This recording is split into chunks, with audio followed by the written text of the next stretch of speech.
तो दोस्तों, here I am back with a new horror story। और आज की स्टोरी भी एक रियल इंसिडेंट पे बेस्ड है। So sit tight and use earphones for better experience. तो शुरू करते हैं। तो ये बात है 2014 की। उड़ीसा में अंगुल के पास था एक छोटा सा गांव। वहां रहता था एक लड़का जिसका नाम था लुद्रो। लुद्रो एक पढ़ा लिखा समझदार लड़का था। उसे अपनी ग्रेजुएशन कंप्लीट किए लगभग 6 महीने हो चुके थे और वो एक अच्छी जॉब की तलाश में था। महीनों की कोशिशों और मेहनत के बाद एक दिन उसे पूरी से एक जॉब इंटरव्यू का कॉल आता है। लुद्रो बड़ा खुश हो जाता है क्योंकि उसे इतनी मेहनत के बाद आखिरकार एक जॉब की लीड मिलती है। अगली सुबह लुद्रो अपना छोटा सा बैग उठाता है और अंगुल स्टेशन से पुरी के लिए निकल पड़ता है। लेकिन उसे क्या पता था कि ये सफर उसकी जिंदगी का आखिरी नॉर्मल सफर होने वाला था। पुरी पहुंचकर लुद्रो अपनी जॉब इंटरव्यू देता है और किस्मत से उसकी जॉब लग भी जाती है। लुद्रो बेहद खुश हो जाता है क्योंकि 6 महीनों की मेहनत के बाद उसे आखिरकार एक जॉब मिल ही जाती है। फिर शाम को पूरी घूमते घूमते उसे वक्त का होश ही नहीं रहता और जब वो पूरी स्टेशन वापस पहुंचता है घड़ी में 6 बज चुके होते हैं और तब उसे पता चलता है कि अंगुल जाने वाली लास्ट ट्रेन 5:30 बजे निकल चुकी है और अगली ट्रेन रात 2 बजे की है। इसलिए लुद्रो डिसाइड करता है कि वो ट्रेन का इंतजार करेगा।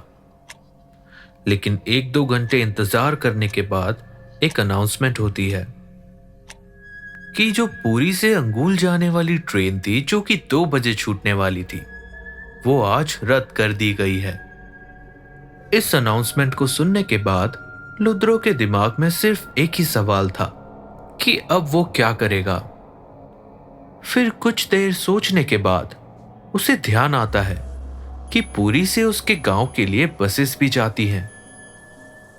तो वो बिना टाइम वेस्ट किए बस स्टॉप के लिए निकल पड़ता है और जब वो बस स्टॉप पहुंचता है तो वो देखता है कि बस स्टॉप खाली है।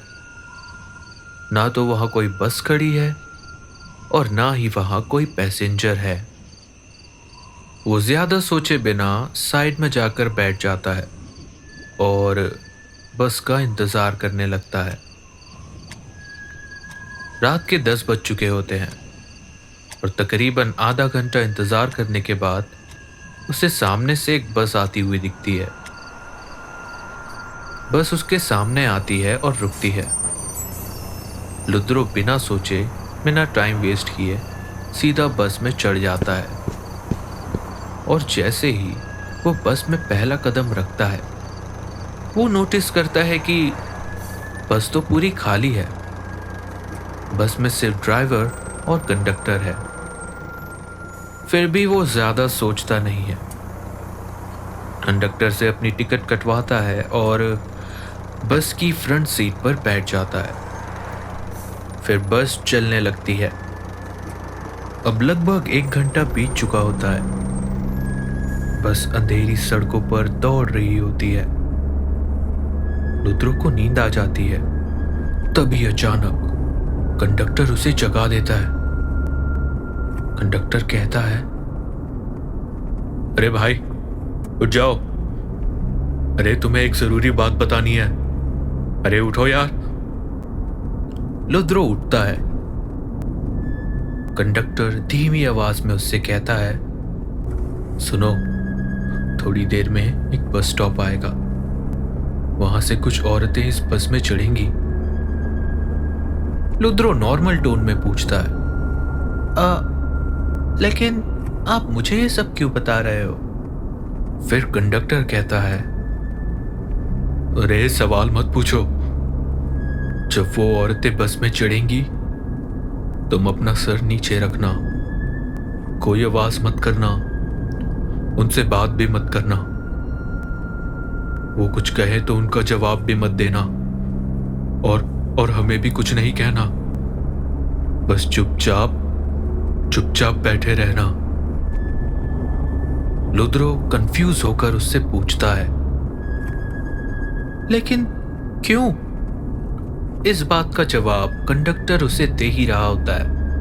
उतने में ड्राइवर उसे कहता है, अरे तू ये सब छोड़, तू जल्दी से आके अपनी सीट पर बैठ जा, स्टॉप आने वाला है। कंडक्टर बिना कुछ कहे भाग कर जाता है और अपनी सीट पर सर झुकाकर बैठ जाता है। बस रुकती है और तब 7 औरतें बस में चढ़ती हैं। उन 7 औरतों ने लाल कलर की साड़ी पहनी होती है। उनका चेहरा घूंघट से ढका हुआ होता है। वो लुद्रो के पीछे वाली सीट्स पर जाकर बैठ जाती है और जैसे ही वो बैठती हैं, बस का माहौल भारी सा हो जाता है, जैसे हवा में कोई बोझ आ गया हो। बस फिर से चल पड़ती है। कुछ देर बाद पीछे से कुछ खुसफुसाने की आवाजें आती है, फिर हल्की हंसी की आवाजें आने लगती हैं। लुद्रो का मन करता है कि वो पीछे मुड़कर देखे, लेकिन वो नहीं देखता। उसका दिल जोर जोर से धड़कने लगता है और वो सोचता है, ये सब क्या हो रहा है? मैं कहाँ फंस गया हूँ? फिर काफी देर तक सर झुकाकर बैठे बैठे लुद्रो को फिर से नींद आ जाती है। अब रात के लगभग 1 बज चुके होते हैं। कुछ देर सोने के बाद बस के झटके से उसकी नींद खुलती है।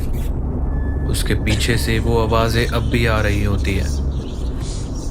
वो अपना सर झुकाए हुए अपनी तिरछी नजरों से खिड़की की ओर देख रहा होता है। तभी उसे एक बोर्ड दिखता है जिसमें एक गांव का नाम लिखा हुआ होता है और उसकी सांसें वहीं रुक जाती है, क्योंकि उसका गांव 2 स्टॉप पहले ही निकल चुका था और वो अपने गांव से 30-35 किलोमीटर आगे आ चुका था।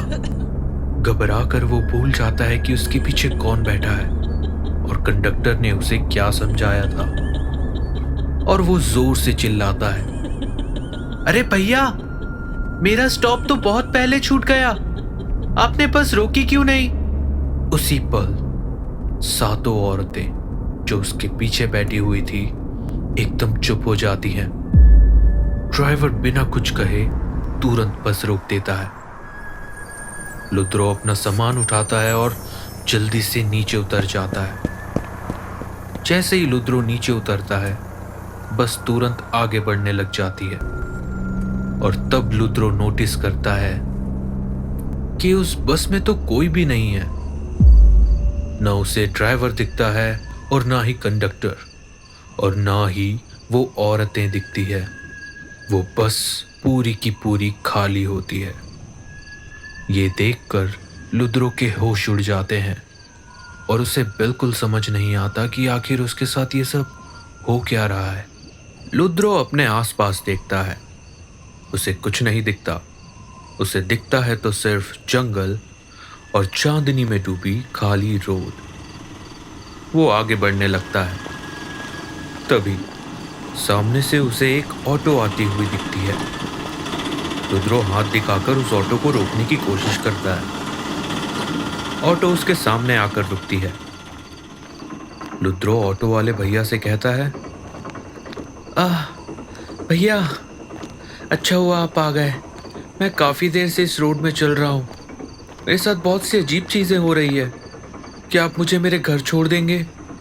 तो ऑटो वाला लुद्रो से कहता है, माफ़ कीजिएगा भैया, आप कोई दूसरी ऑटो देख लीजिए ना। मुझे खुद बहुत देरी हो चुकी है, मैं आपको नहीं छोड़ पाऊंगा। ऐसा कहकर वो ऑटो वाला आगे बढ़ जाता है और लुद्रो फिर से एक बार उस डरावनी सड़क पर अकेला हो जाता है। लुद्रो 2-4 कदम आगे बढ़ा ही रहा होता है, तभी उसे अचानक फिर से पीछे से ऑटो की आवाज़ आने लगती है। वो पीछे मुड़ता है तो देखता है पीछे से एक ऑटो उसकी तरफ आ रही है। ऑटो उसके सामने आकर रुकती है और वो देखता है कि ये तो वही ऑटो वाला है जिसने अभी इससे बात की थी।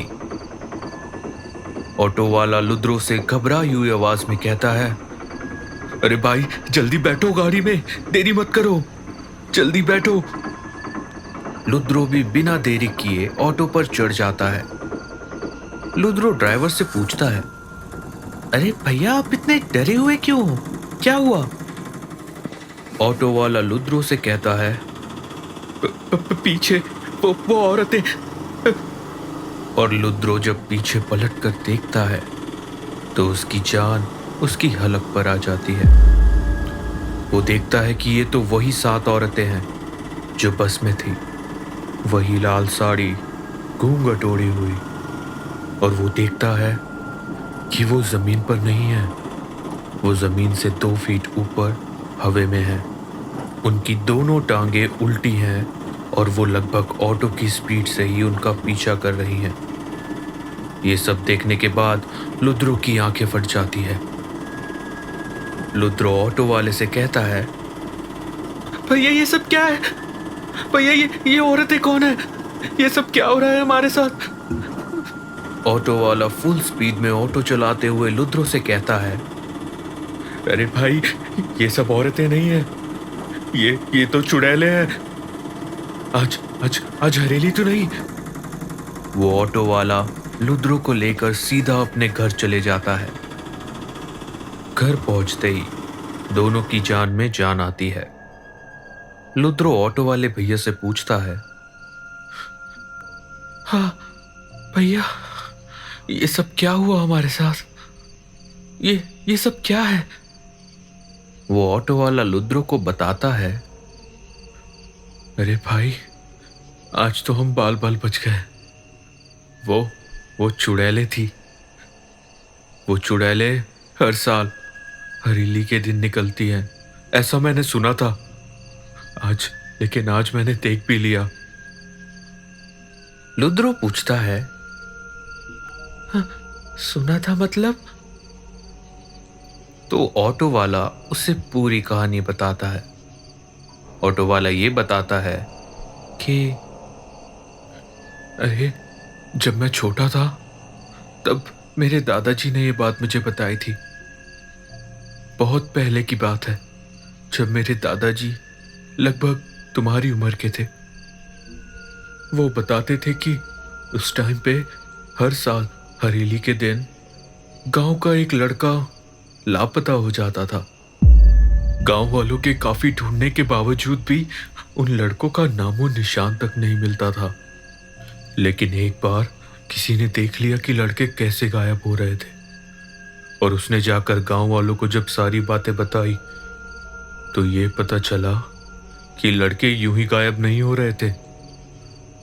कुछ औरतें इस गांव में तंत्र मंत्र किया करती थी। वो इन लड़कों को लुभाकर अगवा कर लेती थी और उनकी बलि चढ़ा देती थी। और जब गांव वालों को ये बात पता चली तो गांव वालों ने उन 7 औरतों को जिंदा जला दिया था।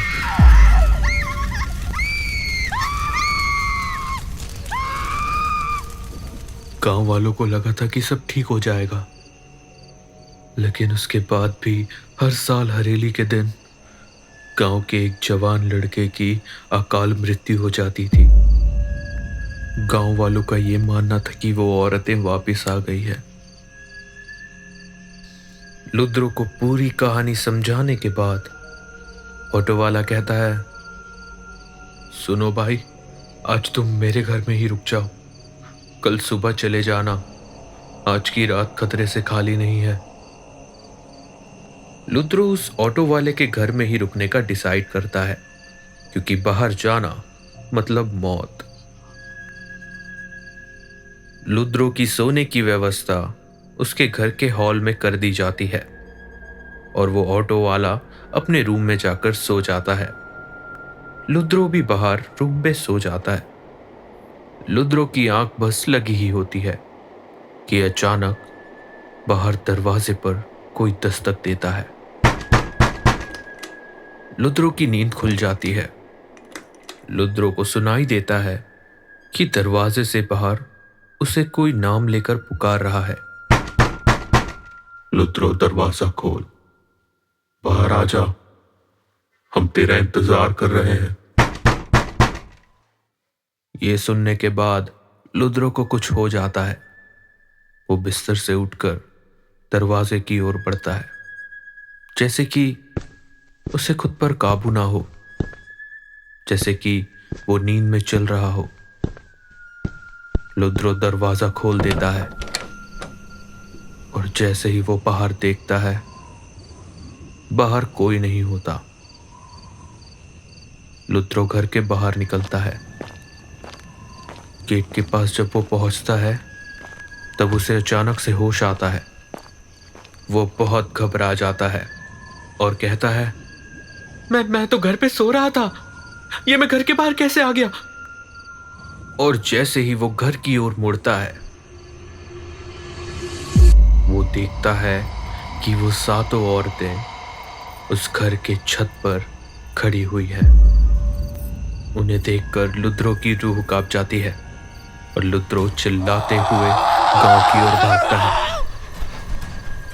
वो 7 चुड़ैलें भी उसका पीछा करने लगती हैं, उसे बुलाने लगती हैं। लुत्रो आजा, लुत्रो भाग मत, लुत्रो। भागते भागते लुद्रो गांव के तालाब के पास पहुंच जाता है और जब वो मुड़कर पीछे देखता है, तो वो देखता है कि वो चुड़ैलें अब भी उसका पीछा कर रही हैं। उसे गंदी गंदी गालियां दे रही हैं। लुद्रो और घबरा जाता है और सीधा तालाब में कूद जाता है। वो देखता है कि वो सातों चुड़ैल तालाब में आ नहीं रही हैं, तो वो तालाब के और बीच में तैरने लगता है और वहां एक चट्टान पर जाकर बैठ जाता है। वो चुड़ैलें उस तालाब का चक्कर लगाने लगती हैं और लुद्रो को गंदी गंदी गालियां और धमकियां देने लगती हैं। लुद्रो अपनी आंखें और कान बंद करके बैठ जाता है और ये सिलसिला पूरी रात चलता है।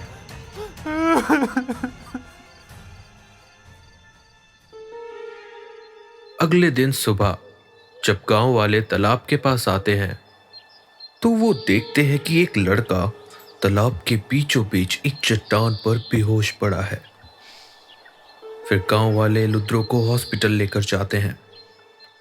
हॉस्पिटल में लुद्रो को होश आता है, लेकिन जब उसे होश आता है, तब ये पता चलता है कि लुद्रो का दिमागी संतुलन हिल चुका है। वो पागल हो चुका होता है। तो इस कहानी से हमें क्या सीख मिलती है? इस कहानी से हमें ये सीख मिलती है कि कुछ लोग सफर में जाते तो हैं, लेकिन उस सफर से कभी लौट कर वापस घर नहीं आ पाते।